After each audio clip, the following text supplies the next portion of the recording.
যে বাংলাদেশে কোনো বৈষম্য থাকবে না, যে বাংলাদেশে দুর্নীতি থাকবে না, চাঁদাবাজ থাকবে না, দখলদার থাকবে না, সন্ত্রাসের জায়গা হবে না, মাদক রাজ্য গড়ে উঠবে না, অস্ত্রের ঝঞ্ঝন আমি শুনবো না।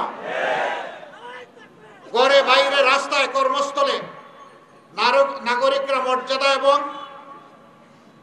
নিরাপত্তার সাথে সে তার দায়িত্ব পালন করবে। যেই দেশে আমাদের সন্তানেরা শিক্ষা জীবন শেষ করে বেকার এক টুকরা কাগজ নিয়ে বের হবে না, বরঞ্চ শিক্ষা জীবনের পাঠ ছুকিয়ে হাতে কাজ নিয়ে বের হবে ইনশাআল্লাহ। আমরা সেই যুব সমাজ গড়তে চাই। আমরা ওই কৃষককে হাতে তার পর্যাপ্ত উপকরণ তুলে দিতে চাই, যেই কৃষক আমাদের মাঠের চেহারা বদলে দেবে।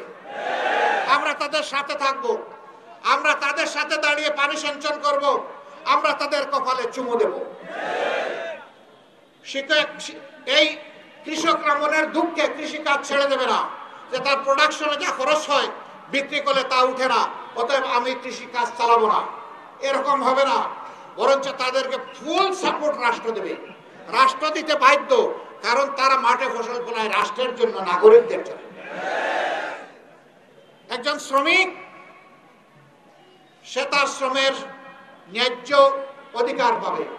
বলবেন যে এরকম মিষ্টি মিষ্টি কথা, আরো ভালো উন্নতি বেহেশতি কথা তো অতীতে শুনেছিলাম, কিন্তু যারা বলেছিলেন তারা তো আমাদেরকে ধোঁকা দিয়েছিলেন। আপনারা কি করবেন? আমরা আপনাদেরকে অগ্রিম কথা দিচ্ছি না, আমরা অতীত শোনায় দিতে চাই। 2001 সাল থেকে 6 সাল আমাদের দুইজন শীর্ষস্থানীয় দায়িত্বশীল পর্যায়ক্রমে 3টা মন্ত্রণালয়ের দায়িত্ব মন্ত্রী হিসেবে পালন করেছিলেন। আল্লাহ সাক্ষী, আল্লাহর আসমান সাক্ষী, জমিন সাক্ষী, এই দুইজনের 4 হাতের 20টা আঙ্গুল সমস্ত দুর্নীতিমুক্ত ছিল, পরিচ্ছন্ন ছিল, কোনো ময়লা লাগে নাই। দুশ্মনেরা হাজার চেষ্টা করে তাদের বিরুদ্ধে দুর্নীতির কোনো অভিযোগ আনতে পারে না।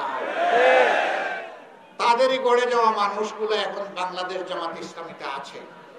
আমরা কথা দিচ্ছি, আপনারা যদি এইরকম দায়িত্ব আমাদের উপর অর্পণ করেন, আস্থা, বিশ্বাস, ভালোবাসা নিয়ে যদি এই দায়িত্ব আমাদেরকে দেন, আমরা চেষ্টা করব আপনাদের ঋণ পরিশোধ করার জন্য। আমরা কথা দিচ্ছি, আমরা মালিক হব না, আমরা সেবক হয়ে থাকব।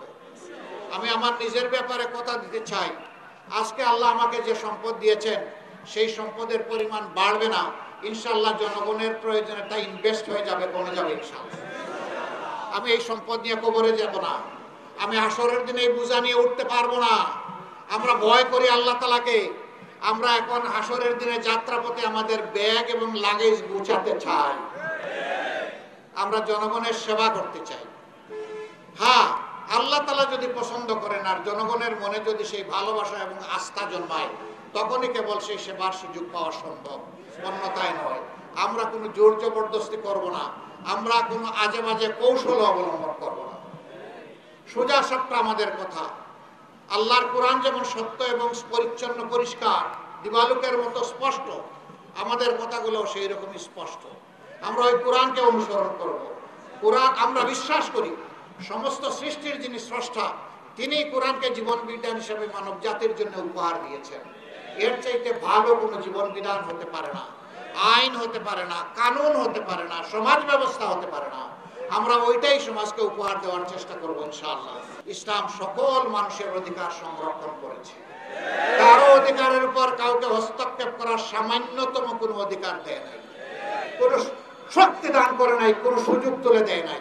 বরঞ্চ আল্লাহর হাবিব বলেছেন, যেই রাষ্ট্রে মুসলমানরা থাকবে সংখ্যাগরিষ্ঠ, সেখানে সংখ্যালঘিষ্ঠ মানুষগুলা তাদের কাছে আমানত। যদি তাদের সম্পদে, ইজ্জতে, জীবনের উপরে কেউ হাত দেয়, তাহলে আমি স্বয়ং আল্লাহর রাসূল ওই জালিমের বিরুদ্ধে, ওই মজলুমের পক্ষে হাসরের দিন আমি মামলা দায়ের করব। এই জন্য আমরা এমন একটি বাংলাদেশ চাই, যেই বাংলাদেশে মসজিদ, যেই বাংলাদেশে চার্চ, যেই বাংলাদেশে মঠ, যেই বাংলাদেশে গির্জা, যেই বাংলাদেশে মন্দির পাহারা দেওয়ার কোনো প্রয়োজন হবে না। আজকে যদি মসজিদ পাহারা দেওয়ার দরকার না হয়, তাহলে মন্দির পাহারা দেওয়ার প্রশ্ন আসে কেন?